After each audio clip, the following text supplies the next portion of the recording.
बिस्मिल्लाहिर्रहमानिर्रहीम। अस्सलाम वालेकुम वरहमतुल्लाहि वबरकातुहू।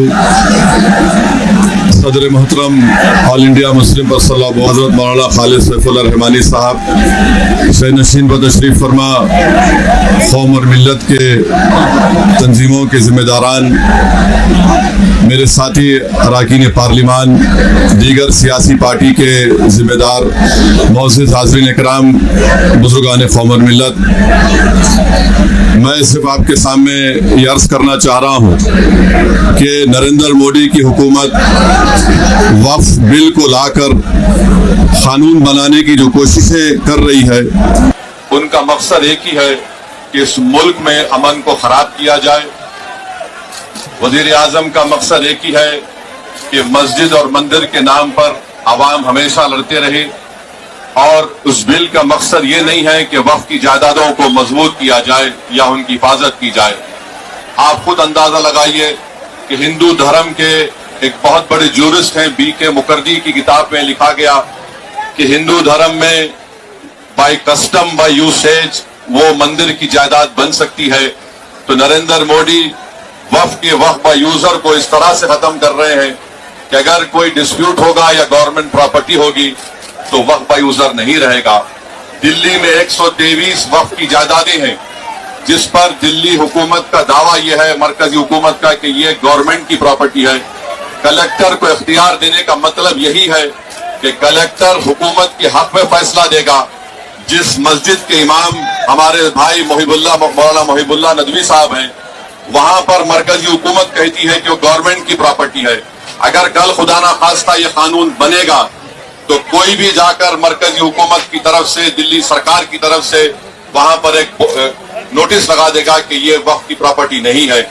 हिबा को निकाल रहे हैं, ट्रांसफर ऑफ प्रॉपर्टी में हिबा है, मगर कोई गिफ्ट नहीं कर सकता वक्फ की जायदाद को। नरेंद्र मोदी आजकल भारत के हमारे फजीलतुल शेख बने हुए हैं और ये बता रहे हैं कि अगर कोई मुसलमान होता है तो उसको 5 साल तक वो वक्फ को नहीं दे सकता है। ये कहां से इनको मालूम हुआ? कौन से फिक्र ये की किताब में लिखा गया? तो इनका मकसद एक ही है कि भारत के मुसलमानों से उनकी सियासी और मजहबी शनाख्त को छीन लिया जाए। मैं आपको बता रहा हूं कि इस बिल का मकसद मुसलमानों से मस्जिदों को छीनना, दरगाहों को छीनना, कब्रस्तानों को छीनना, इवैक्यू प्रॉपर्टीज को छीन लेना, ये मकसद नरेंद्र मोदी की हुकूमत का है।